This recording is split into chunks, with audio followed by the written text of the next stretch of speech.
பர்திமேயு சுவிசேஷ ஊழியங்கள் வழங்கும் நற்செய்தி நேரம். தேவ செய்தி பாஸ்டர் ஆர். அகஸ்டின். இந்த நாளில் உங்களோடு எப்போதும் போல சந்திக்கவும், குறிப்பாய் இந்த உபவாச நாட்களிலே உங்களோடு தேவனுடைய வார்த்தையை சொல்லவும் ஆண்டவர் கொடுத்திருக்கிற இன்னும் ஒரு ஆண்டுக்காய் ஸ்தோத்திரம். ஏன்னா கடந்த வருஷம் இதே உபவாச நாட்களில் 40 நாள் எத்தனையோ பேர் உபவாசித்திருந்து காத்திருந்து இந்த உபவாசத்தில் வெற்றியை பெற்றுக்கொள்ள வேண்டும் என்றெல்லாம் அநேகர் காத்திருந்திருப்பீங்க. இந்த வருஷத்திலும் நம்பிக்கையோடு காத்திருக்கிற உங்களுக்கும் சொல்லுவேன், உங்கள் நம்பிக்கை எப்போதும் வீண் போவது கிடையாது. ஏன்னா மனுஷன் அல்ல, நாசியில சுவாசம் உள்ள மனுஷனை நம்புவதை பார்க்கிலும் கர்த்தர் மேல் பற்றுதலாய் இருப்பது நலம் என்று வேதம் சொல்லுகிறபடியினாலே அவரை நம்பின ஒருவரும் வெட்கப்பட்டதில்லை, வெட்கப்பட்டு போவதும் கிடையாது. இன்றைக்கு இந்த 40 நாட்களில் அநேகர் தனிப்பட்ட ஜெபங்களுக்கும் ஆலயத்தில் உள்ள ஜெபங்களுக்கும் சில வேளை போக முடியாமல் இருக்கலாம், வயதானவங்களாக கூட இருக்கலாம். ஆனால் வீட்டிலே இருந்து ஜெபிப்பீர்கள். ஆனால் ஒன்றை தெரிஞ்சுக்கணும், இந்த 40 நாளில் தான் பலவிதமான பிரச்சனைகள் வரும், பலவிதமான போராட்டங்கள் வரும். எப்படியும் ஜெபிக்க விடாதபடிக்கு தடை எந்த ரூபத்திலையும் வந்துடும். அந்த தடைகளை மாற்றுகிற தேவனை நாம் முன்வைக்க வேண்டும். மீகா 2:13 தடைகளை மாற்றி போடுகிறவர் உனக்கு முன்பாக கடந்து போகிறார் என்று சொன்னபடி அந்த தடைகளெல்லாம் மாற்றி உங்களுடைய தேவன் இந்த 40 நாட்களில் நடத்த வேண்டும் என்று நானும் உங்களுக்காய் எப்போதும் ஜெபிப்பேன். இந்த நாளிலே உங்களோடு நான் பேச வேண்டும் என்று நெடுநேரம் இரவிலே காத்திருந்த போது என்னிடத்தில் ஒரு அம்மையார் பேசிக்கொண்டிருந்தீங்க. உங்கள் பேர் சொல்லக்கூடாது, உங்கள் பேரோ ஊரோ அட்ரஸோ சொல்வது அது தொலைக்காட்சியில் நல்லதல்ல. யாருடைய மனதையும் புண்படுத்தக்கூடாது, யாருடைய மனதையும் காயப்படுத்தி பேசவும் கூடாது. ஏன்னா இதை எதிர்பார்க்கிற எல்லாரும் ஒரு ஆறுதலுக்காக உட்காந்து பார்ப்பீங்க. ஆகையினால நான் அட்ரஸோ பேரோ சொல்ல விரும்பலை. நீங்கள் கேட்டதை மட்டும் சொல்கிறேன், அதிலிருந்து நீங்கள் புரிந்து கொள்வீர்கள். நீங்கள் என்ன கேட்டீங்க? ஐயா, நான் திருமணமாகி 2 பிள்ளைகளை பெற்றுவிட்டேன். ஒரு ஆண் பிள்ளை, பெண் பிள்ளை தேவன் கொடுத்திருக்கிறார். இந்த 2 பிள்ளையை பெற்ற பிறகும் கூட என் வீட்டார் வந்தால் என் புருஷன் முறுமுறுப்போடு தான் பார்க்குறார். ஆனால் அதே அவங்க வீட்டிலேருந்து வந்திருந்தா ஓடி போய் எல்லா வேலையும் செய்கிறார். அவருக்கு எப்போவுமே அந்த மனசில் எங்கள் வீட்டுக்காரங்க வந்துட்டாங்கன்னா, என் தாய் தகப்பனோ, என் அண்ணன் தம்பிகளோ, என் சகோதரிகளோ வந்துட்டா அவருக்கு என்ன சொல்லுவார்னே தெரியாது. ஒருன்னு இருக்கிறாரு, மனசுக்குள்ளே முறுமுறுக்கிறாரு. ஏதாவது சொன்னோம்னா ஆமாம் எப்பவும் ஒரு வேலை சொல்லிகிட்டே இரு அப்படின்னு முறுமுறுக்கிறாரே. இந்த முறுமுறுப்பை குறித்து எனக்கு கொஞ்சம் சொல்லுங்க ஐயா. என் வீட்டுக்காரன் காதில் கொஞ்சம் விழுகட்டும், ஏன்னா வேதம் சொல்லுது காதுள்ளவன் கேட்க கடவன் என்று சொன்னீங்க. ஆகையினாலே உங்களோடு இந்த நாளிலே, இந்த உபவாச நாட்களிலே முறுமுறுப்பில்லாமல் நாம் முதல் கற்றுக்கொள்ள வேண்டும். அதற்கு ஆதாரமாக உங்களுடைய வேதாகமத்தை எங்கே இருந்தாலும் சரி தேடி கையில் எடுத்து ஒரு வார்த்தையை திருப்புங்க. 1 பேதுரு 4:9 அப்படி எல்லாரும் தேடி எடுக்கிற வரைக்கும் நீங்களும் நானும் பாட போகிறோம். சேர்ந்து பாடுவோமா? அல்லேலூயா.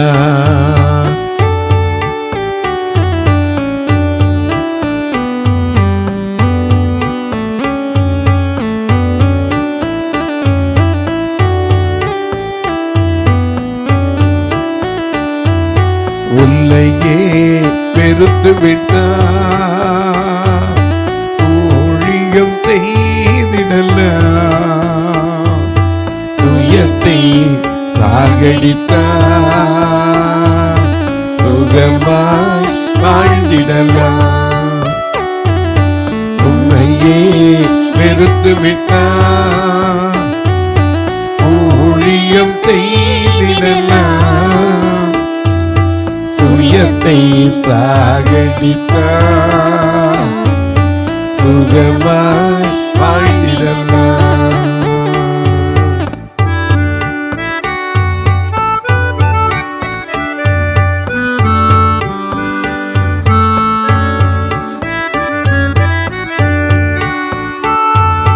சிலுவை சுமப்பதனால்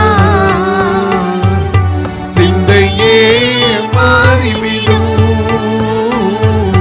சிலுவை சுமப்பதனால் சிந்தையே மாறிவிடும். நீடிய பொறுமை வரும், நிரந்தர அமைதி வரும். நீடிய பொறுமை வரும், நிரந்தர அமைதி வரும். உன்னையே வெறுத்து விட்டார், ஊழியம் செய்திடலாம். சுயத்தை சாகடித்தார், சுகமாய் வாழ்ந்திடலாம்.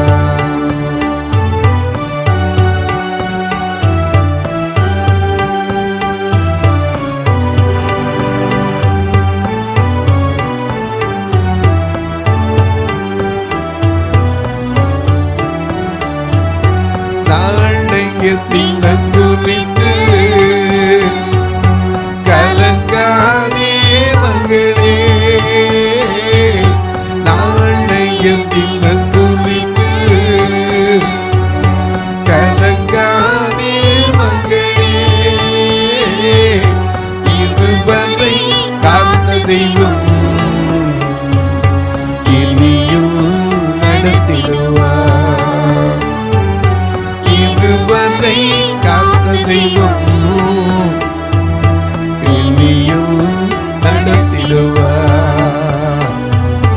உன்னையே வெறுத்து விட்டார், ஊழியம் செய்திடலாம்.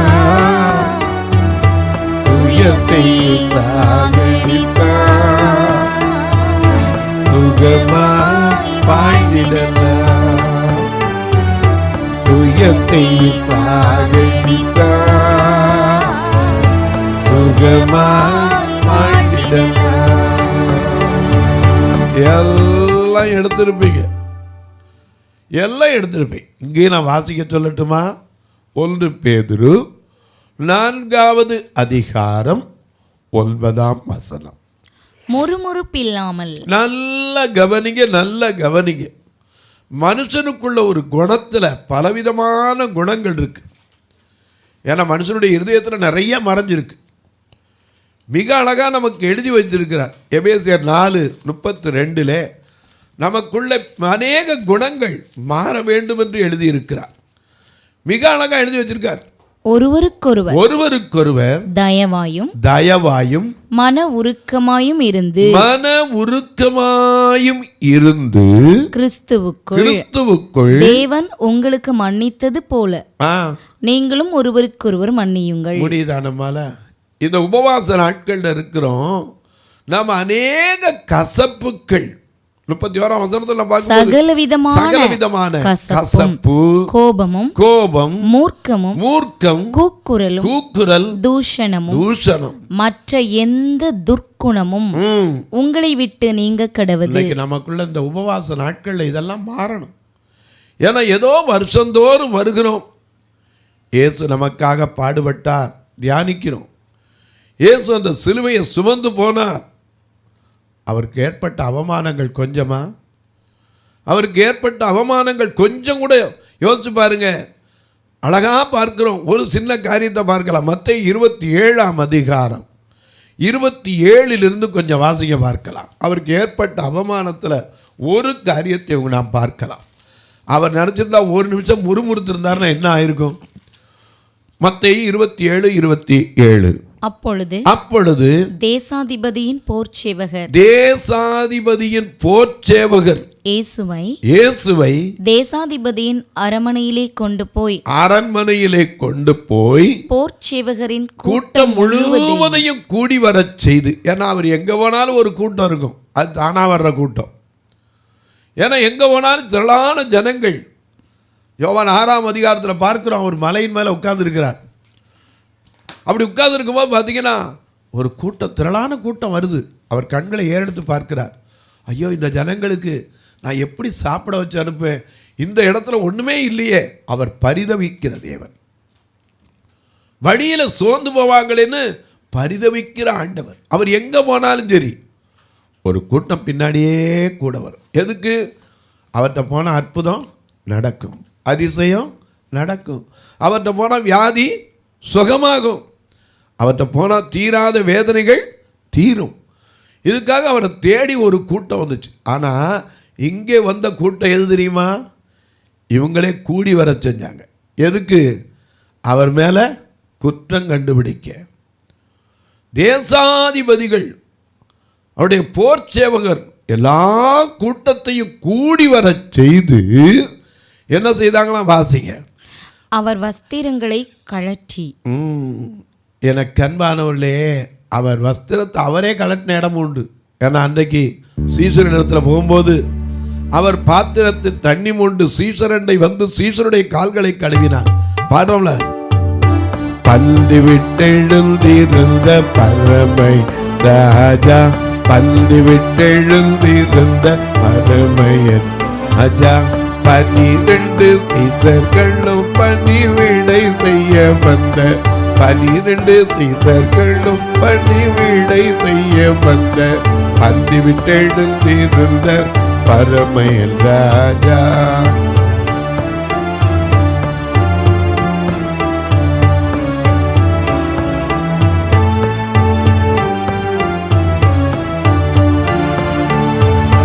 வஸ்திரம் கழுத்தி மறு சேலையை எடுத்து, வஸ்திரம் கழுத்தி மறு சேலையை எடுத்து அறையிலே கட்டி கொண்டு அவர் செய்த செய்கைகளை, அறையிலே கட்டி கொண்டு அவர் செய்த செய்கைகளை பந்து விட்டெழுந்திருந்த பரமையன் ராஜா.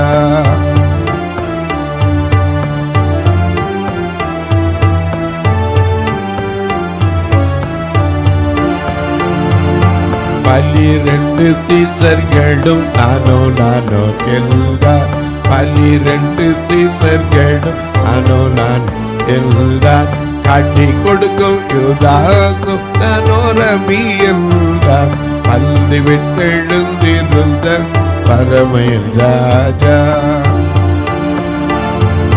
நான் உன்னை கழுவாவிட்டால் அருமை பேதுருவே, என்னிடத்தில் பங்குமில்லை என்று உனக்கு சொல்லுகிறேன், பந்து விட்டெழுந்திருந்த பரமையன் ராஜா.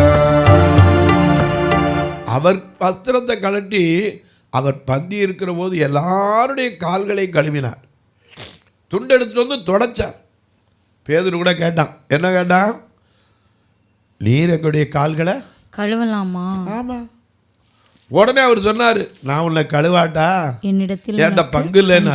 உடனே அவன் சொல்லிட்டான், காலை எல்லாத்தையும் கழுவ மாட்டவரேன். அப்போ தான் சொன்னார், எப்பா ஞானஸ்நானம் பண்ணவன் முழுகிறவன் சுத்தமாக இருக்கிற காலை மட்டும் கழுவினா போதும்னார். அப்படி கூட்டம் கூடி வர செய்தது வேற. இங்கே அவரை தேசாதிபதியுடைய அரண்மனைக்கு கொண்டு போய் அவருடைய வஸ்திரத்தை கழட்டி சிவப்பான மேலங்கியை அவருக்கு உடுத்தி முள்ளுகளால் ஒரு முடியை, நல்ல கவனிங்க, ஒரு முடி ராஜாவுக்கு அப்படி எவ்வளவு அவமானப்படுத்துறதுக்கு உண்டோ. ஏன்னா ராஜாவின் கிரீடம் வைக்கணும். ஏன்னா இவர் எல்லாரும் ஜனங்கள் என்ன சொன்னாங்க? ஏசு ராஜா. நாம் கூட பாடுறோம்ல, என்ன பாடுறோம்? ஏசு ராஜா என்னை ஆளும் நேசா, ஏசு ராஜா என்னை ஆளும் நேசா, ஏசு ராஜா மாசில்லாமணியான முச்சுடனே செய்ய அரசே, மாசில்லாமணியான முச்சுடமே செய்ய அரசே மனு மேலே மாமரி நூலே தேவ செங்கோலே என் மேலே அன்பு செய்ய ராஜா என்னை ஆளும் நேசா ஏசு ராஜா என்னை ஆளும் நேசா ஏசு ராஜா.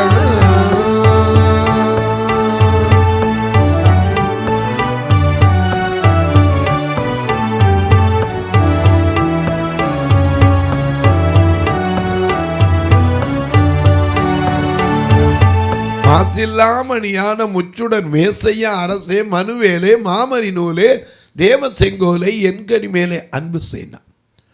ஏசு ராஜான்னு சொன்னாங்கல்ல, ஓ ராஜாவா அவரு? அப்போ ராஜாவுக்கு என்ன இருக்கணும்? கிரீடம் இருக்கணும்.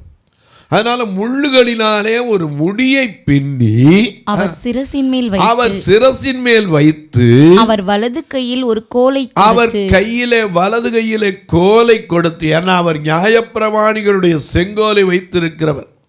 சங்கீதம் 45 வாசிக்கிறோம் 6 அவர் வல்லமையின் செங்கோலை பிடித்திருக்கிறவர், நீதியின் செங்கோலை வைத்திருக்கிறவர். ஐயா, அந்த கையிலே ராஜா எப்பவும் என்ன செய்வார்?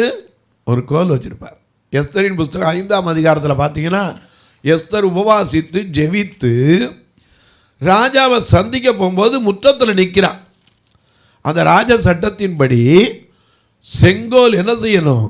நீட்டப்படணும். அப்படி நீட்டப்படாமல் உள்ளே போயிட்டு அவங்க என்ன செய்யப்படணும்? கொலை செய்யப்பட வேண்டும். யாராவது தீட்டா போகக்கூடாது. ஆனால் எஸ்தருக்கு ராஜாவின் கண்களிலே தயை கிடைத்ததுனால செங்கோல் என்ன செய்தது? நீட்டப்பட்டது. அவன் உடனே ஓடி போய் அந்த நுனியை தொட்டால், எஸ்தர் ராஜாத்தியே உன் வேண்டுதல் என்ன என்று கேட்டான்.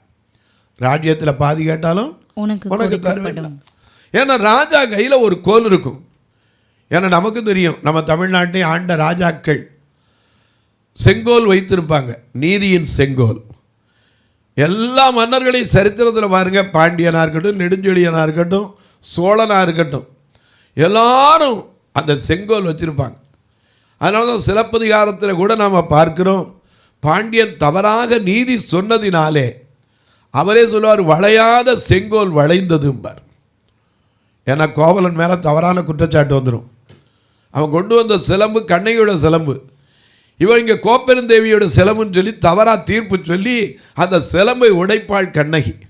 உடைக்கும் போது அது உண்மை விளங்கிவிடும். உடனே அந்த பாண்டியன் சிங்காசனத்திலிருந்தே தன் நீதி தவறியதினாலே அவனுடைய செங்கோல் வளைந்தது என்று சொல்லி அவன் உயிர் விட்ட சரித்திரம் நம்முடைய தமிழ் அகராதியிலே இளங்கோவடிகளால் எழுதப்பட்டிருக்கிறது. ஏன்னா மன்னர்கள் கையில் கோல் இருக்கும். மோசே கையிலேயும் ஒரு கோல் இருந்துச்சு. அது எகிப்தையே கலங்க பண்ணினது. வேதத்தில் பலவிதமான கோல்களை குறித்து பார்க்கிறோம். நியாயப்பிரமாணிகளுடைய செங்கோல் யூதாவை விட்டு நீங்குவதில்லை என்று வேதம் சொல்லுகிறது. ஆகையினால இந்த ஒரு கோலை அவர் கையில் கொடுத்தாங்க. முதல்ல வஸ்திரத்தை கலட்டினாங்க, அவருக்கு ஒரு சிவப்பான அங்கியை உடுத்துனாங்க. அது மட்டும் இல்லை, அவர் மேல என்ன பண்ணாங்க? முள்ளுகளால ஒரு முடிய பின்னி அவர் சிரசின் மேலே வைத்து அவர் வலது கையில ஒரு கோலையும் கொடுத்து அவர் முன்பாக முழங்கால் படியிட்டு, யூதருடைய ராஜாவே வாழ்க என்று சொல்லி அவரை பரியாசம் பண்ணின பின்பு அவர் மேல் துப்பி அந்த கோலை எடுத்து அவரை சிரசில் அடித்தார்கள். நாமளா தான் என்ன சொல்லியிருப்போம்? அவர் எந்த இடத்துலயாவது முறுமுறுத்தாரா? நாம் என்னைக்கு ஆண்டவர் அறிகிறோமோ அன்னைக்கு நமக்குள்ள முறுமுறுப்பு என்ன செய்யக்கூடாது? இருக்கவே கூடாது. அநேக நேரம் முறுமுறுக்காதீங்க. சொந்தத்துக்குள்ள மட்டுமில்லை, அந்நியரை உபசரிக்கும் போது கூட நீங்கள் முறுமுறுக்கவே கூடாது. ஏன்னா இந்த உலகத்திலேயே பார்க்கிறோம், நாம் உபசரிக்கும் போது முறுமுறுப்பு இல்லாமல் முகமலர்ச்சியோடு உபசரிக்கணும். இன்னைக்கு கணவன் மனைவிக்குள்ள எத்தனை குடும்பத்தில் நான் கேட்பேன், மனைவி வீட்டிலிருந்து சொந்தக்காரன் வந்தால் முறுமுறுப்பு இல்லாமல் உபசரிக்கிற மருமகன்மார் எத்தனை பேர் உண்டு. ஆனால் தன்னுடைய தகப்பன் தாய் வந்தால் உடனே பைய தூக்கிட்டு ஓடுவார். எதுக்கு? கறி வாங்கவா, மீன் வாங்கவா, காடையா, கௌதாரியா, எதுனாலும் ஓடுவார்.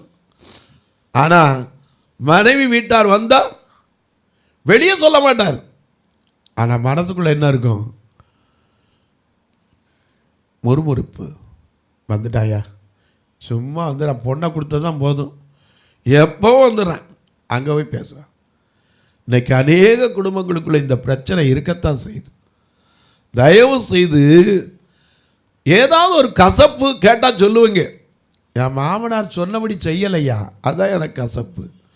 வேதம் சொல்லுது, உங்களுடைய இருதயத்தில் சகலவித கசப்பு, கூக்குரல், தூஷணம் என்ன செய்யக்கூடாது, எந்த துர்க்குணமும் உங்களை விட்டு நீங்க கடவது. நமக்குள்ள இன்னைக்கு நீங்கிருச்சா?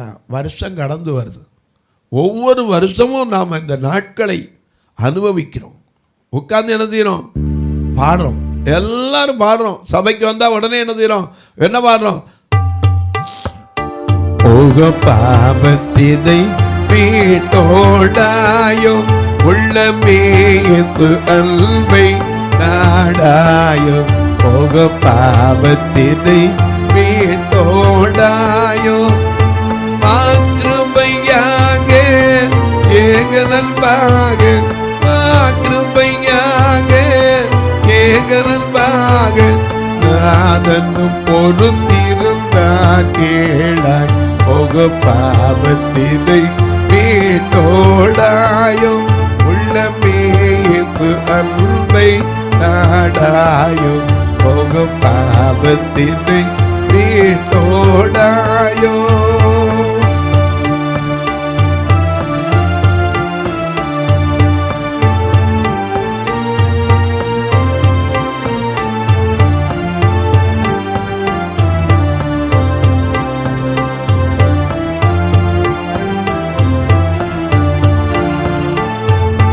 யூதர்கள் வைய வேதனை செய்ய, யூதர்கள் வைய வேதனை செய்ய, உள் பாவம் செய்த தவர் உள்ளம் நைய. போக பாவத்தினை மீட்டோடாயோ, உள்ளமே இயேசு அன்பை நாடாயோ. போக பாவத்தினை மீட்டோடாயோ. சிலுவையில் இருக்க உலகரும் நொறுக்க, சிலுவையில் இருக்க உலகரும் நொறுக்க, செய்தற்கும் பாவம் பேசையாயிருக்க. போக பாவத்தினை மீட்டோடாயோ, உள்ளமே இயேசு அன்பை நாடாயோ. போக பாவத்தினை மீட்டோடாயோ. ஐயோ என் மனமே, வையக மனமே, ஐயோ என் மனமே, வையக மனமே, அழியா உலகில் அன்பு தனுதினமே. போக பாவத்தினை மீட்டோடாயோ, உள்ளமே இயேசு அன்பை நாடாயோ. போக பாவத்தினை மீட்டோடாயோ. நல்ல கவனிங்க. இந்த உபவாச நாட்கள் வந்தா இயேசு நடந்த பாதையை கொஞ்சம் சிந்திச்சா முறுமுறுப்பு வருமா? அவர் கையில் ஒரு கோலை கொடுத்தது மட்டுமில்லை, அவர் மேலே துப்புனது மட்டுமில்லை, கன்னத்தில் அடித்து அவமானப்படுத்தின போதும் அவர் முறுமுறுத்தாரா? எந்த இடத்துலையாவது அவரை அறிந்திருக்கிற நீயும் நானும் இந்த உபவாச நாட்களில் முதல்ல நம்மகிட்ட இருக்கிற முறுமுறுப்புங்கிற ஒரு குணத்தை கட்டாயம் என்ன செய்யணும்? விடணும் தான் நினைக்கிறோம் பிரதர். முடியலை, நம்மால் முடியாது. ஆண்டவர்கிட்ட சொல்லணும், எனக்குள்ள இருக்கிற அந்த தீமையான எண்ணத்தை மாற்றுங்க சுவாமி. என்ன மனைவிங்கிறவ யாரு? தேவன் தந்த ஈவு. புருஷன்கிறது யாரு? தேவன் தந்த வாழ்வு. இவர்களுக்குள்ள ஒருத்தருக்கு ஒருத்தர் ஒரு குழந்தையை போல வாழணும் ஒழிய மனதில் கசப்புக்கள், முறுமுறுப்புகள், துர்க்குணங்கள், கூக்குரல், இந்த உபவாச நாட்களில் கேளுங்க, ஆண்டவரே எனக்குள்ள இருக்கிற முறுமுறுப்பை மாற்றுங்க. தொலைக்காட்சியில் பார்க்கிற என் அன்பு மக்களே, இந்த நிகழ்ச்சியை நாள்தோறும் பார்க்குறீங்க, கேட்குறீங்க, பரவசம் அடைகிறீங்க, ரொம்ப நல்லது. ஆனால் ஒரு வார்த்தை, இந்த ஊழியத்துக்காக ஜெபிக்கிறீங்களா? ஏன்னா இந்த ஊழியமானது 2 கண்ணும் தெரியாத மக்கள் மத்தியில், ஏன் சொல்கிறேன், பிளைண்ட் பீப்புள்ஸ்னால் அநேகருக்கு சில நேரம் அது என்னது பிளைண்டுங்கிறிய புரியாது. ஏன்னா படித்தவங்களும் தெரிஞ்சிடும், படிக்காத மக்களும் இதை கேட்பீங்க. 2 கண்ணும் தெரியாமல் கணவன் மனைவியாய் வாழ்கிற எத்தனையோ குடும்பங்கள் இந்த ஆலயத்தில் உண்டு. இவர்களுக்கெல்லாம் எப்படியாயிலும் ஐயா நன்மையானவற்றை ஏதாயிலும் செய்யக்கூடணும் அப்படின்னு சொல்லித்தான் இந்த பார்வையற்ற மக்கள் மத்தியில் சபையை நெல்லையில் ஒன்றும் மதுரையில் ஒன்று வைத்திருக்கிறோம். நீங்கள் வந்து தாராளமாக பார்க்கலாம், ஃபோன் பண்ணிட்டு வாங்க, தடையே கிடையாது. அது மட்டும் இல்லை, எல்லா ஞாயிறும் நான் சாப்பிடாம யாரையும் அனுப்புகிறது கிடையாது. இவங்களை கூட்டிகிட்டு வர கூட வாடகைக்கு வேன் எடுத்து தான் கூப்பிட்டு வரோம். நீங்கள் ஒரு நாள் உணவு கொடுக்க உதவலாம், ஒரு நாள் அந்த வேன் வாடகைக்கு 4000 ரூபா அந்த வாரத்தில் கூப்பிட்டு வர அதுக்கு உதவலாம், ஒரு தொலைக்காட்சி நிகழ்ச்சிக்கு உதவலாம், ஒரு ஊன்றுகோல் கொடுக்க உதவலாம். பார்வையற்றோருக்கும் திருமணம் செய்து வைத்து அவர்களுக்கு பிறந்த பிள்ளைகள் கல்விக்கு உதவலாம். எப்படி பிரதர் தொடர்புள்ள இங்கே வர்ற நம்பர்களில் நீங்கள் தாராளமாக தொடர்பு கொள்ளலாம், அல்லது என்னிடத்தில் வேணும்னா கேட்டாலும் அதற்கான காரியத்தை சொல்வேன். உங்கள் ஜெபக்காரியம் எது இருந்தாலும் சரி, காலை 10 மணிக்கு மேலே கூப்பிடுங்க. உங்களுக்காக ஜெபிப்பதை விட எனக்கு வேறு வேலை இல்லை. ரெக்கார்டிங்லேயோ ஆலய ஆராதனையிலையோ அல்லது வீட்டு ஜெபங்கள்லையோ கன்வென்ஷன் கூட்டங்களில் இருந்தால் ஒழிய கட்டாயம் உங்களுக்கு ஜெபிப்பேன். இப்போ ஜெபிக்கட்டுமா? நல்ல பிதாவே, எங்களுக்குள் இருக்கிற பலவிதமான குணங்கள் உண்டு, நற்குணங்களும் உண்டு, அதே சமயத்தில் துர்க்குணமும் உண்டு. அதே போல நல்ல சிந்தைகளும் உண்டு, தீமையான சிந்தைகளும் உண்டு. ஆனால் மனிதனுக்குள்ள இருக்கிற முறுமுறுப்பு மாறுவதற்கு கர்த்தர் உதவி செய்யுங்க. மாமியார் மருமகளுக்குள்ளே, கணவன் மனைவிக்குள்ளே, பெற்றோர் பிள்ளைகளுக்குள்ளே, ஊழியங்களுக்குள்ளே, ஆண்டவரை அறிந்த சபைக்குள்ள கூட முறுமுறுப்பை முற்றிலும் மாற்றும். இந்த ஊழியத்தை தாங்குகிற, ஜெபிக்கிற, கொடுக்கிற எல்லா மக்களையும் ஆசீர்வதி. இயேசுவின் நாமத்தில் ஜெபிக்கிற நல்ல பிதாவே, ஆமென். சபை ஆராதனை ஞாயிறு காலை 10 மணி முதல் 12 மணி வரை. இடம் பர்திமேயு சுவிசேஷ ஆலயம், அன்னை சத்யா நகர், இளமனூர் அஞ்சல், சக்கிமங்கலம் வழி, மதுரை மாவட்டம். பின்கோட் 625201 மற்றும் பர்திமேயு சுவிசேஷ ஜெப வீடு, plot number 107, Eden garden, Muthur, Tirunelveli. Pin code 627011.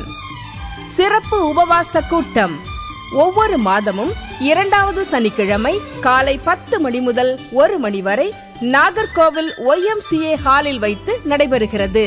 மற்றும் ஒவ்வொரு மாதமும் 4வது சனிக்கிழமை காலை 10 மணி முதல் 1 மணி வரை திருநெல்வேலி புதிய பேருந்து நிலையம் அருகில் உள்ள கிரேஸ் ஹாலில் வைத்து நடைபெறுகிறது. எங்கள் எல்லா ஆராதனைகளிலும் கலந்து கொண்டு தேவனை மகிமைப்படுத்த அன்பாய் அழைக்கிறோம். உங்கள் உதாரத்துவமான காணிக்கைகளினால் இவ்வூழியத்தை தாங்க விரும்பினால் R Augustin, account number 5021364331, IFSC code IDIB 000B066, Indian bank, BP Kulam, Madurai.